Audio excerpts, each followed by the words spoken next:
So I've been looking up like the Native Americans and the Aborigines, things like that.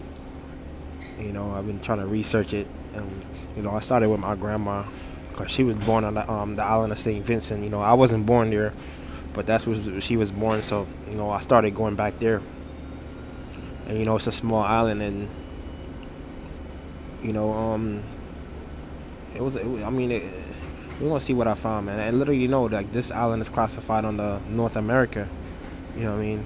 I mean, they say that like, oh, it's the West Indies, the Caribbeans, but it's classified under North America. Little did I didn't know that, you know. So we're gonna take a look at it. So you see right here, St. Vincent and the Grenadines, it's North America, on the continent of North America. You know what I mean? And that wicked heathen Christopher Columbus. I mean that's what he found, man. When he went over there, he found Indians, man. West Indies is just Indians from the West. That's all it is. Indians from the West. That's why they named it that. But I came across this group called like the Garifuna, and we're gonna take a look at them. So where did Arawaks originally come from?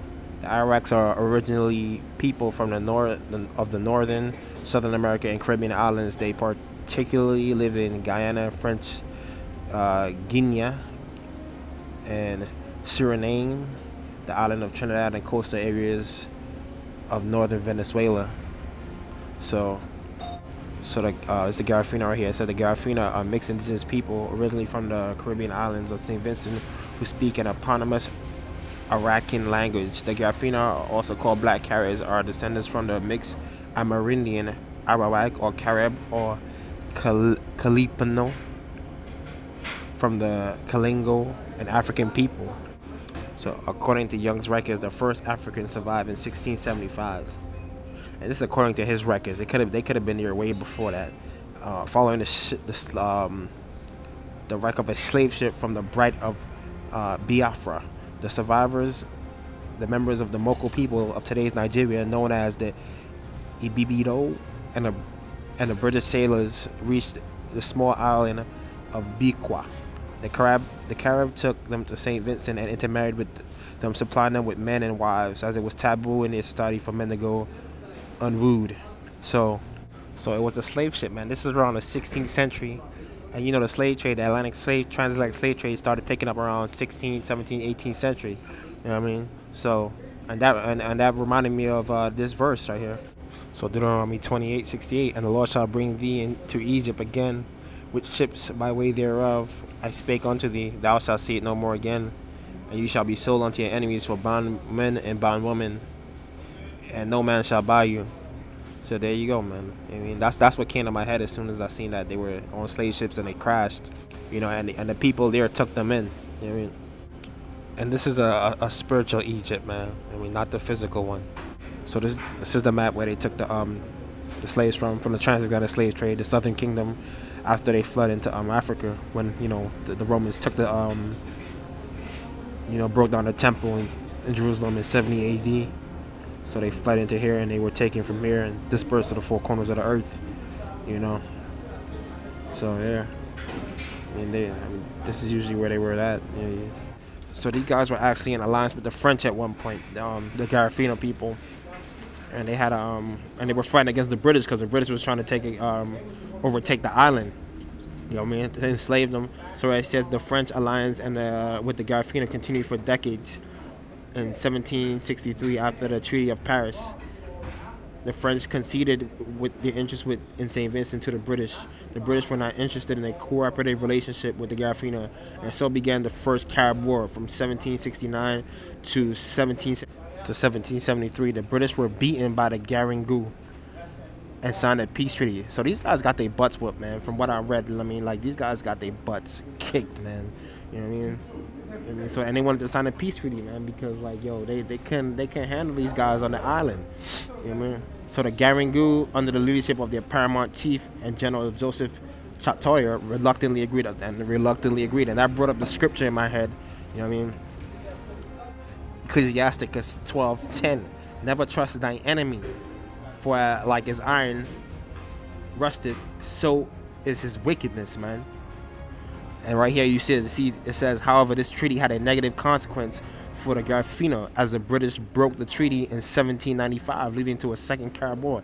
So they broke the treaty, man. This is what these devils did with the Natives Americans, man. They always broke the treaties, man. Whenever they get their butts whipped, they came back, you know what I mean, blindsided them, spread diseases around them, man. But like, yo, I mean, from what I read throughout these articles and things like that, these guys, yo, these people, these Garifuna people, they were warlike, man. You know what I mean, warlike. I mean, they weren't able to conquer them, man. I mean, they were not. I mean, eventually they got defeated. You know what I mean, but like, as far as like they were saying, as far as enslaving them, they could not enslave them because they was not having it, man. I mean, they imprisoned them. So we're gonna take a look at this real quick. So you see right here, their French allies surrendered in 1796, June of 1796. Despite the French surrender, the Garifuna themselves did not surrender to the British. From July 1796 until March, 1797, the Garifuna were divided on the basis of skin color. So they divided them on the basis of skin color, man. Over 5,000 of the Garifuna with darker skin, man, were captured and exiled to the nearby island of Balix. I should say that. I probably butchered that. So they divided them based on skin color. They took the darker ones, and sent them away. The British allowed their captives to perish due to malnutrition and disease on March 11, 1797. The Garifuna were sent by ship to Roatan, Honduras. Over 28,000 Garifuna had died on the British genocides on Balix. So, I mean, you see right here, man, like, yo, they got exiled. The tribes were scattered. I mean, and, I've been watching videos on these guys, man. You got guys that's, darker than me. Down there, like Belize, Guatemala, tell them that the Garifuna. I mean, and it says a large number has moved to the United States. But it was saying that a lot of these guys they don't they don't identify as Garifuna, and that's probably because they don't know they actually part of the ethnic group unless your parents tell you. You know what I'm saying? A lot of the knowledge, they lost a lot of knowledge of themselves, and that came with the curses of Deuteronomy 28, man. You know what I mean? On the most side, so. These guys are scattered, man. I mean, they all over the place, man.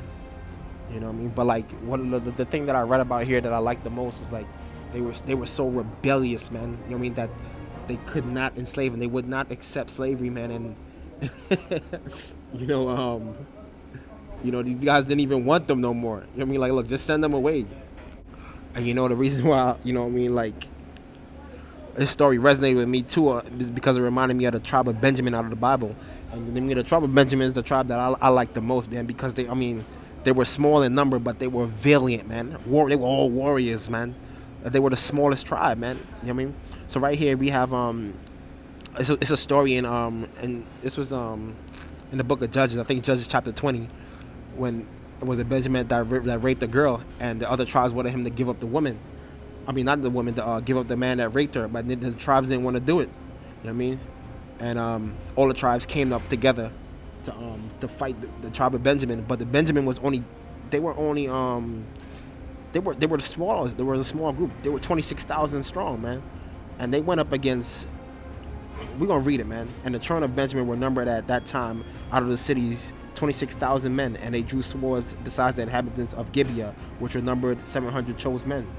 And of all these people were 700 chosen men left-handed, and everyone could sling stones at an hair breadth and not miss. And the children of Israel, besides Benjamin, were numbered 400,000 men that drew sword. All these were men of war. So it was 26,000 of the Benjamites, man. You know what I mean? Going up against 400,000 of Israel, man. You know what I mean? And these guys were not nothing to be played with, man. They stuck together. And when the children of Israel arose and went up to the house of God and asked the council of God and said, which one of us shall go up to battle first against the children of Benjamin? And the Lord said, Judah shall go up first. So Judah was the head tribe. The Most High always sends Judah in first, man, because that's the big brother, man. I mean, and the children arose in the morning and they camped against Gibeah, and the men of Israel went out and battled against Benjamin. And the men of Israel put themselves in a rate of fight at Gibeah.